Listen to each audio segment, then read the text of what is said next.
Hello, my name is Cole Justad and I am a budget analyst with the Office of State Budget and Management. Today I'll be walking through how to use the new IBIS system to create, review, and submit a capital allotment for universities. I'll be using a SCIF funded project for my example today, and since agencies have a different account structure for the SCIF, we will have a separate video that walks through the process using their chart of accounts. To get to the new IBIS system, you can either navigate through the OSPM website by going to the main OSPM page, clicking on the NC IBIS quick link, and then clicking on the NC IBIS login button, or you can navigate directly to the URL, which is the same as it was before, ibis.nc.gov. Your login information will remain the same, and once you've logged in, you'll be brought to a page that looks like this. This page should look familiar if you've ever used IBIS before. The changes made to IBIS were to incorporate the new chart of accounts that came with the launch of NCFS and how those accounts are selected on the various IBIS forms, so the overall structure and look of IBIS remained largely consistent. Today, I will be creating a capital allotment for university, and to get that process started, I'll click on the Create New Request button in the upper left-hand corner, select Budget Allotment, then Capital. First thing you'll do is select your department or agency or brew. Depending on your exact level of access, this might be already filled in for you, but if not, you'll need to select your particular agency and then brew. Next, you'll select your budget code. For my example, I'll be using the budget code 42227. The budget fund. For this example, I'll be using 455164. The type of allotment. For SCIF allotments, you'll actually want to select the option of SCIF. However, I'm in the test environment right now, and the option of SCIF isn't appearing. So when you're doing this in production IBIS, you'll see three options here of external, internal, and SCIF. And for these SCIF allotments, you'll want to be sure to choose the SCIF option. The effective date, so you can choose the current date, or if you want this to be for a particular date, you would choose that there. And then your title. So one thing that's helpful in choosing your title is entering the budget fund.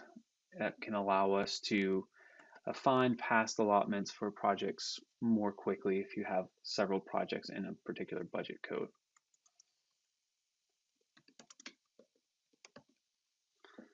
Once you've entered your title, you can click Proceed.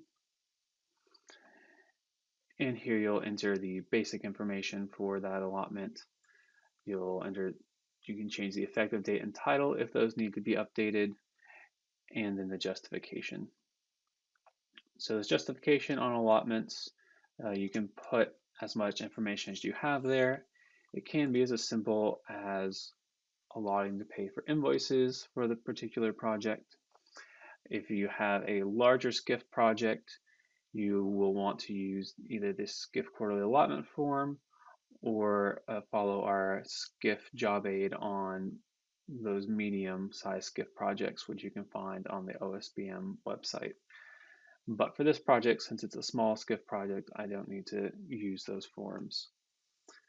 But once you've entered your justification, you'll move on to the Budget Detail tab.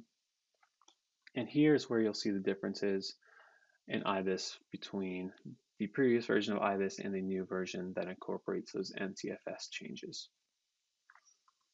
So the first thing you'll want to note about this version of IBIS is you'll need to move from the left to the right-hand side of the screen when entering accounts and all of the subsections of the accounts. For this example, I'll be using the account 5432,000. And so once you start typing, you'll see it'll start bringing up all of the accounts that have been activated in NCFS that start with the digits you've entered. If you're looking for an account and it's not appearing here, you'll want to go check that if the account has been verified and validated in NCFS. And if it hasn't, you'll need to do that in NCFS. And then overnight, that will interface with IBIS and become available for you to select. Once you've entered your account and selected it from the dropdown, you can move on to choosing your AMU, your program, fund source, project, interfund, and then the cash requested. Once you've entered those details, you can click Add.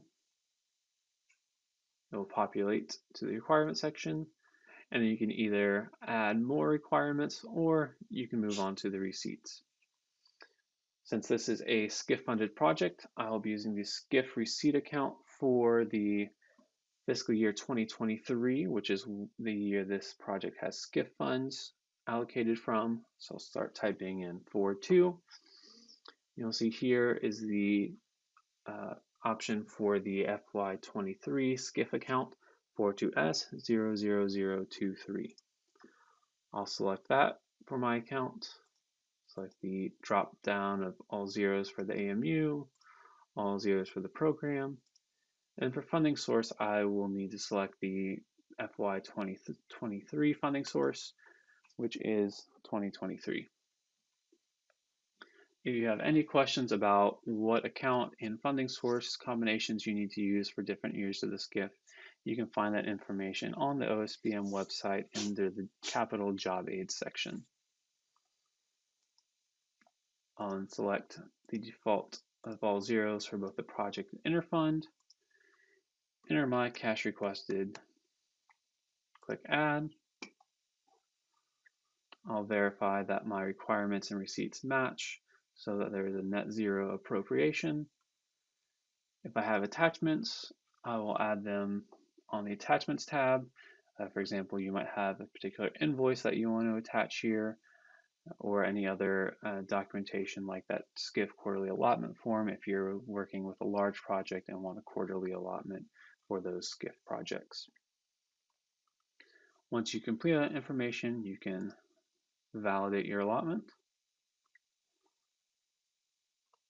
It'll bring you back to a summary page where you can verify that all the information you've entered is accurate and correctly reflecting what you're looking for in your allotment. Verify your cash requested, matches and requirements and receipts, and then once you're ready, you can validate it and send it on to OSBM. So those are steps for creating a SCIF allotment in the new IBIS system with the NCFS chart of account streams. If you have any questions as you're working through those, please feel free to contact your budget execution analyst at OSBM, and we will be happy to work with you on those and make sure you're able to create those allotments and answer any other questions you might have.